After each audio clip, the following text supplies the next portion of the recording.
My name is Tasha.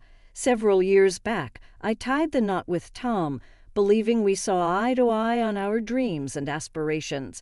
We nestled into my swanky penthouse apartment high above the city, a vista that left me in awe each time I gazed out the window. As the finance department head at a trading firm, I was steadily climbing the career ladder. Tom's mom, Linda, lived nearby and frequently dropped by. From day one, she made no secret of her disdain for my work-centric lifestyle. "A woman's rightful place is in the home," she'd remark with a disapproving purse of her lips. "You should be tending to your husband, not rushing off to the office every day." I strived to keep the peace, flashing smiles and nodding along as Linda ranted about a good wife's duties, but I simmered with frustration inside. I had made it clear to Tom from the start that I wanted to establish my career before starting a family.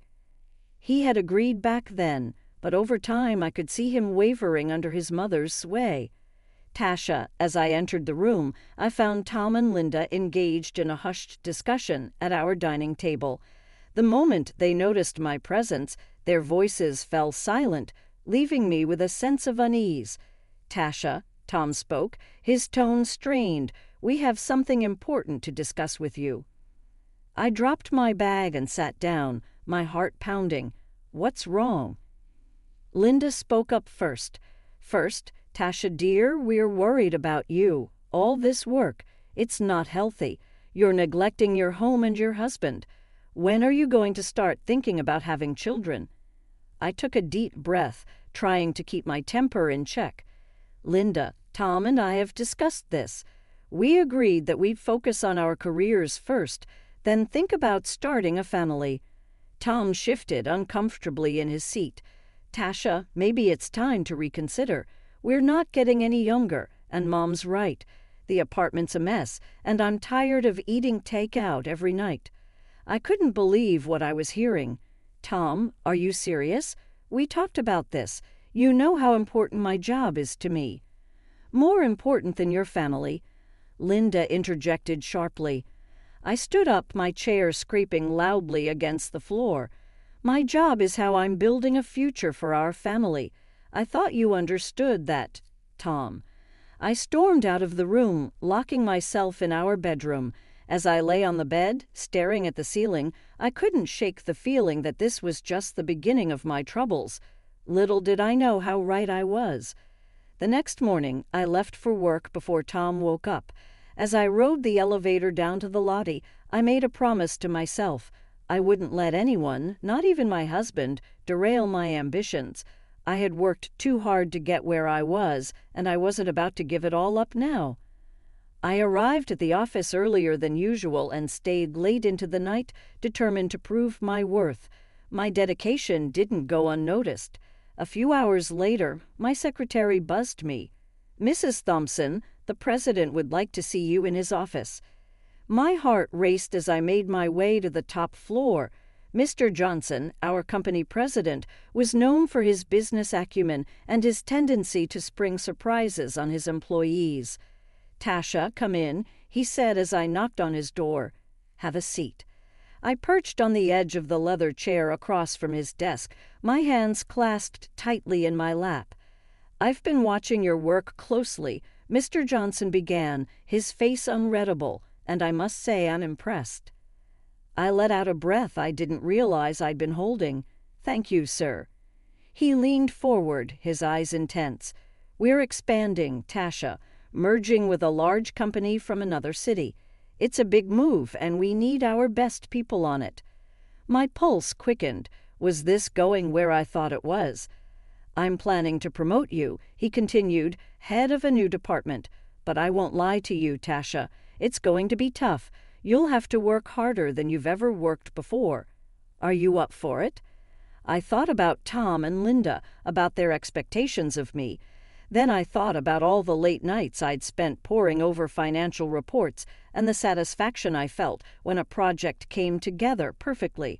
"Absolutely, sir," I said firmly. "I accept. I won't let you down." As I left Mr. Johnson's office, I felt like I was walking on air. This was what I'd been working towards all these years, I couldn't wait to share the news with Tom.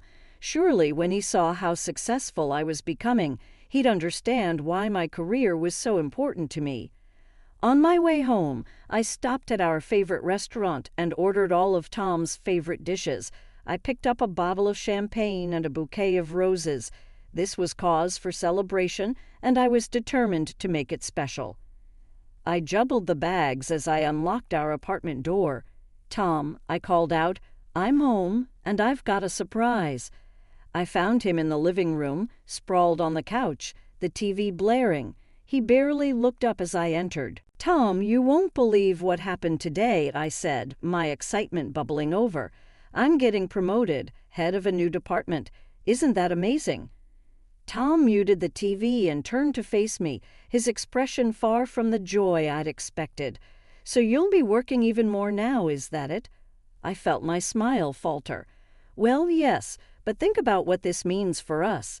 We'll be able to afford that big house we've always talked about, regular trips around the world. Our future is set." Tom stood up abruptly. "Our future? What future, Tasha? You're never home as it is. When was the last time we had dinner together? When was the last time we even had a real conversation?" I gestured helplessly at the bags I'd brought home. "That's why I brought dinner. I thought we could celebrate." "Celebrate?" Tom's voice rose. "Celebrate you abandoning our marriage for your job. Celebrate the fact that I married a woman who cares more about her career than having a family." I felt tears pricking at my eyes. "I thought you'd be happy for me," I whispered. Tom's face softened for a moment, then hardened again. "I can't do this anymore, Tasha. Something has to change." With that, he stormed off to his office, slamming the door behind him. I stood in the middle of our living room, surrounded by the trappings of a celebration that would never happen, feeling more alone than I ever had in my life. As I mechanically put away the food and poured myself a glass of champagne, I couldn't help but wonder, was this the price of success? And if it was I willing to pay it? One evening, as I was leaving the office, I had an idea. I'd hire a housekeeper, someone to clean the apartment and cook meals. It would solve Tom's complaints about the messy apartment and lack of home-cooked food. Satisfied with my solution, I made the necessary arrangements. 2 weeks later, I came home to find the apartment spotless, the air filled with the aroma of a home-cooked meal. I smiled to myself, certain that Tom would be pleased. I heard the front door open and close. "Tom," I called out, "I'm home and dinner's ready." He walked into the kitchen, his eyes darting around the clean space. "What's all this?" "I hired a housekeeper," I explained, unable to keep the pride out of my voice. "She cleans and cooks. I thought it would make things easier for both of us." Instead of the gratitude I expected, Tom's face clouded over. "So this is your solution. Hire someone else to do your job. That's not fair." I protested. "I'm trying to find a balance." "Balance." Tom laughed bitterly. "Is that what you call this? Tell me, Tasha, now that you've found a replacement for yourself in the kitchen, are you going to find a replacement for yourself in our bed too?" I recoiled as if he'd slapped me. "How dare you?" I hissed. "I've done nothing but try to make our life better, and this is how you react." Tom turned away. "I'm going out. Don't wait up." The door slammed behind him, leaving me alone in the immaculate kitchen, the untouched dinner growing cold on the table. Over the next few days, Tom and I barely spoke. I buried myself in work, focusing on the upcoming merger. It was easier to deal with spreadsheets and financial projections than the mess my personal life had become. Then, one rare Saturday when I didn't have to go into the office, I decided to make an effort. I spent the morning cooking Tom's favorite meals, set the table with our best china, and even put on the dress he'd bought me for our last anniversary. When Tom came home, I was waiting with a smile. "I thought we could have a nice dinner together," I said, trying to keep my voice light. "Just the two of us." Tom looked at me for a long moment, then nodded silently. My heart leaped. Maybe this was the turning point we needed. I was just about to serve the appetizer when the doorbell rang. Confused, I went to answer it. There, standing in the hallway, was Linda. "Linda," I said, unable to keep the surprise out of my voice. "We weren't expecting you." "Oh, I was in the neighborhood and thought I'd drop by," she said, pushing past me into the apartment. "Tom, darling, there you are." I watched in dismay as my carefully planned romantic dinner turned into an impromptu family gathering. Linda dominated the conversation, peppering her small talk with not-so-subtle digs at my housekeeping and lack of maternal instincts. "You know," she said, helping herself to more wine, "in my day a woman knew her place was in the home.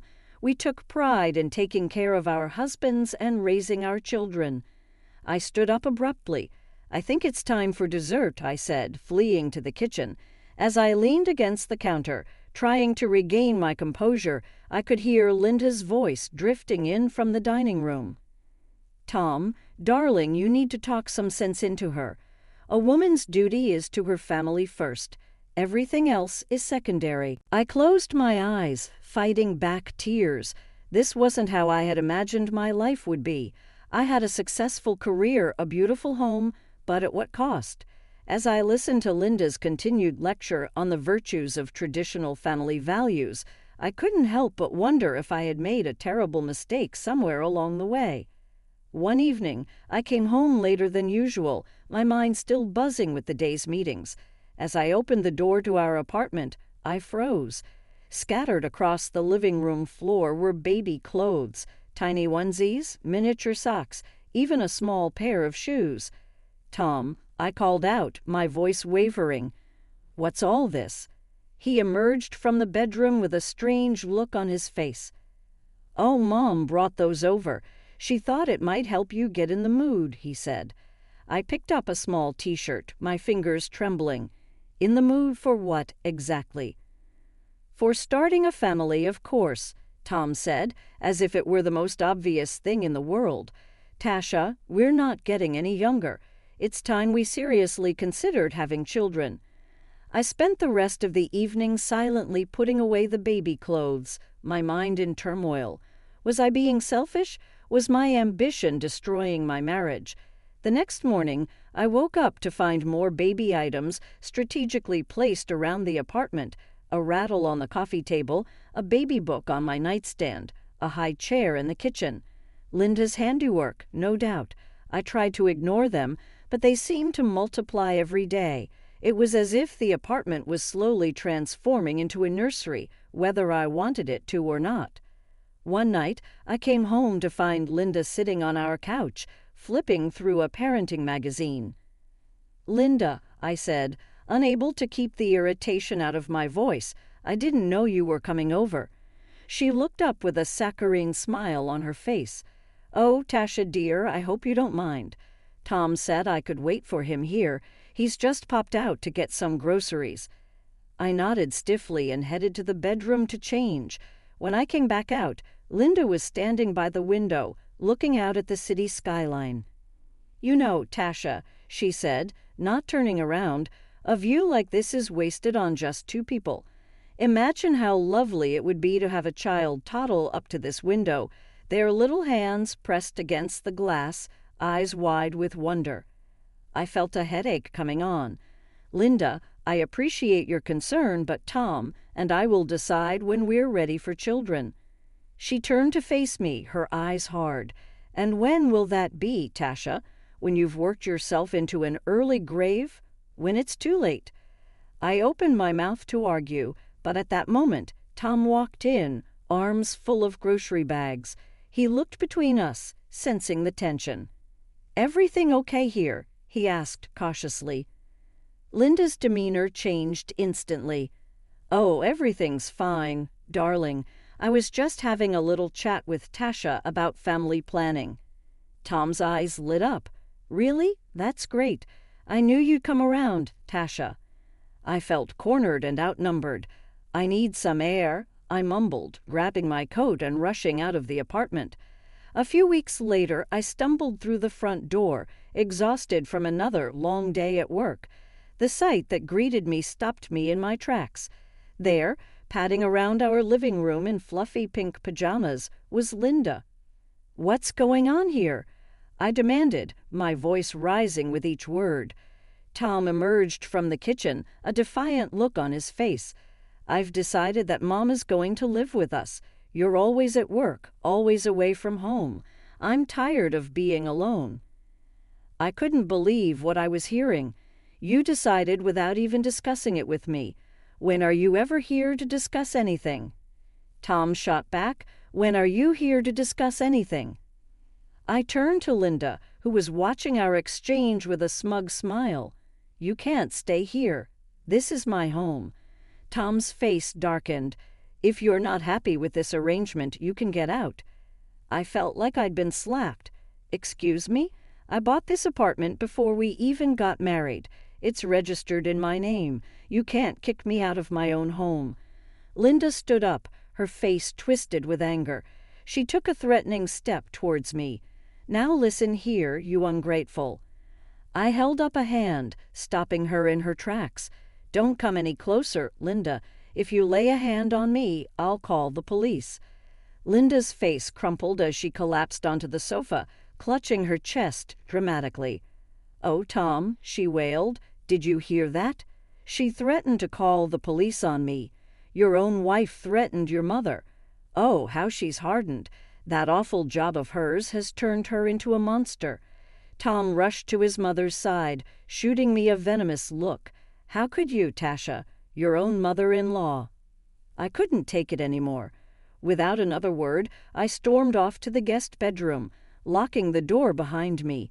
I spent a restless night tossing and turning, my mind racing with the absurdity of the situation. The next morning I was awakened by my phone ringing. It was Mr. Johnson, my boss. "Tasha, I need you on a plane today," he said without preamble. "We're ready to move forward with the merger. I need you in Chicago ASAP." I've never packed so quickly in my life. As I wheeled my suitcase to the front door, I was met with the stony faces of Tom and Linda. "I have to go on a business trip," I said, my voice cold. "It's for the merger. I'll be back soon." Tom's lip curled. "Don't bother coming back at all." The flight to Chicago was a blur. I threw myself into work, grateful for the distraction. The merger negotiations were intense, requiring all of my focus and energy. But in the quiet moments when I was alone in my hotel room, the reality of my situation came crashing down. After a grueling week of negotiations and sleepless nights, I finally returned home. As I stood outside my apartment door, suitcases at my feet, I felt a mix of exhaustion and anticipation. I just wanted to collapse into my own bed and forget about the world for a while. I inserted my key into the lock, but it wouldn't turn. Frowning, I tried again. Nothing. A cold feeling of dread washed over me as I realized what must have happened. I knocked on the door, my heart pounding. After a moment, it swung open.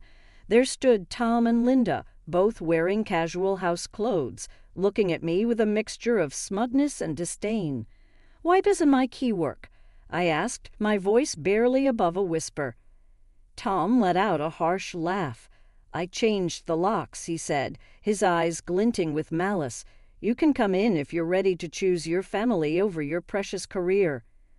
I stood there stunned. "What are you talking about?" Tom reached into his pocket and pulled out a stack of papers. With a flourish, he presented them to me. "Divorce papers," he said. "It's time to choose, Tasha. Your career or your home. What's it going to be?" I looked at Tom, really looked at him, and in that moment I realized something profound. I didn't love him anymore.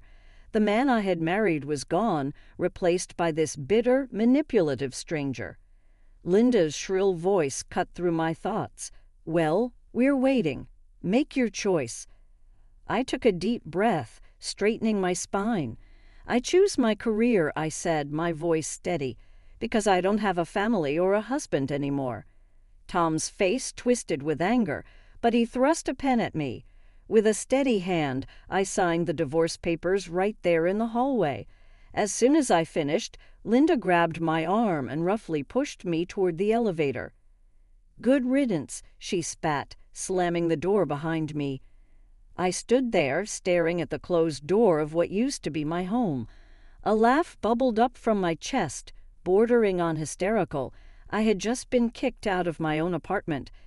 One I had bought with my hard-earned money.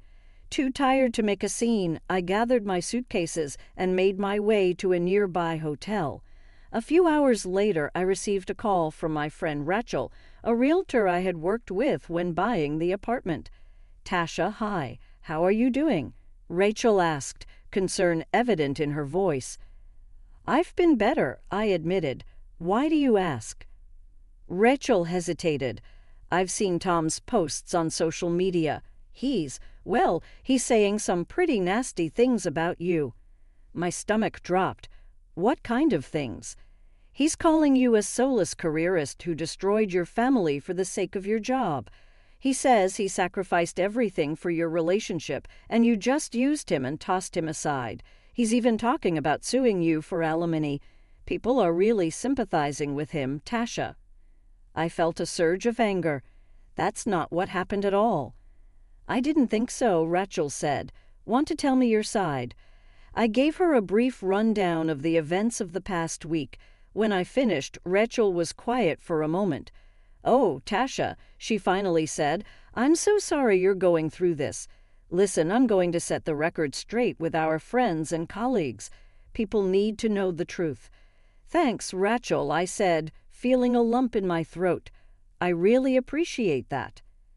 As I hung up the phone, I felt a mix of emotions: anger at Tom's lies, gratitude for Rachel's support, and a growing determination.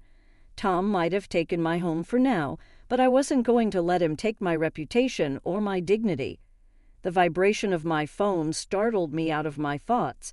Mr. Johnson's name flashed on the screen and my stomach dropped. I took a deep breath and answered. "Tasha, we need to talk," Mr. Johnson said, his voice uncharacteristically serious.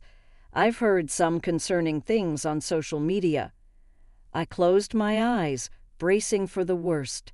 "Sir, I can explain." "No need to explain, Tasha," he interrupted. "I want to hear your side of the story." Relief washed over me. I took a deep breath and launched into the whole sordid tale: the arguments, Linda moving in, being locked out of my own apartment, and Tom's social media smear campaign. When I finished, there was a long pause on the other end of the line. Then, to my surprise, Mr. Johnson chuckled. "Tasha, do you really think I believe that nonsense your ex is spouting?" he said. "I know you. I've seen your dedication and your work ethic. Don't let this affect your confidence. You have every right to defend yourself, and I want you to know that the company stands behind you." Tears of relief pricked at my eyes. "Thank you, sir. You don't know how much that means to me." A couple of days later, my phone pinged with a social media notification. Tom was doing a live broadcast from my apartment. Curious, I tapped on the video. There was Tom grinning at the camera, surrounded by a film crew. "Hey, everyone. Exciting news. We're about to start a major renovation on our apartment. The crew from Extreme Makeover. Home Edition will be here in 2 weeks to transform this place." I stared at the screen, a plan forming in my mind. Instead of anger, I felt a sense of calm determination. I picked up my phone and dialed Rachel's number. "It's Tasha. I need a huge favor," I said the moment she answered. "I need you to sell my apartment, fast. Like, within 2 weeks, fast." Rachel let out a low whistle. "That's a tall order, Tasha. What's the rush?" I quickly explained about Tom's renovation plans. "I need new owners in there before that film crew arrives." "But Tasha, how am I supposed to show the apartment? Tom changed the locks, remember?" I sent her the most recent photos I had of the place. "These will have to do. I know it's not ideal." Rachel cut me off with a laugh. "Oh, honey, you underestimate me. I've got a couple who've been looking for exactly this kind of place in this area. They trust my judgment. With these photos and the reputation of the building, I think I can make this happen." 2 weeks flew by in a blur of work and anticipation. Before I knew it, the day of the big renovation reveal had arrived. I sat in my hotel room, laptop open, watching the live stream with bated breath. The camera panned across my former apartment, now filled with an excited film crew and construction workers. Tom and Linda stood in the center, beaming at the cameras. "We're so excited to start this renovation," Tom was saying, his arm around Linda's shoulders. "It's time for a fresh start, a new chapter in our lives." Just as the host was about to give the signal to start demolition, there was a commotion off-camera. The door burst open, and in walked a smartly dressed couple, followed by a familiar face. "Rachel, I'm sorry, but you can't renovate this apartment," the man said, holding up a stack of papers. "It belongs to us now." The camera swung wildly as confusion erupted. Tom's face went from shock to anger. "What are you talking about? This is my home." Rachel stepped forward, her voice calm but firm. "Actually, Tom, this apartment belonged to your ex-wife, Tasha. She sold it to this lovely couple 2 weeks ago. Your signature on the renovation documents is a forgery." The host of the show turned to Tom, his face livid. "You forged documents. Do you have any idea how much trouble you've caused?" The humiliation unfolded before millions as the host relentlessly called out Tom and Linda's wrongdoings on live television. Witnessing their lies crumbling filled me with a mix of vindication and relief. The ordeal was finally over, and I had emerged victorious. With the funds from the apartment sale, I boldly acquired a charming house in the city where our company had just completed a merger. It felt like a poetic transition as my career was taking off in this new environment. To my delight, Mr. Johnson appointed me to lead the newly acquired company, a challenge I was eager to embrace. Weeks later, I confronted Tom again, this time in a courtroom. To my satisfaction, the judge dismissed his demands for half the apartment sale proceeds and alimony, citing his unlawful attempt to seize my property and the forged documents. As we left the courthouse, Tom's earlier bravado had given way to desperation as he approached me. "I apologize for everything. Can we have a fresh start? Please give our relationship another opportunity." Gazing at him intently, I felt no anger, no sorrow, only a deep sense of liberation. I chuckled, not maliciously, but with a sense of finality. "No, Tom," I replied, shaking my head. "We cannot start over. But I can embark on a new path, and that's precisely what I'm going to do." As I departed, I felt lighter than I had in years. My career was flourishing. I was leading a successful merger, respected by my colleagues and superiors alike, and I had a beautiful new home, one that was truly mine.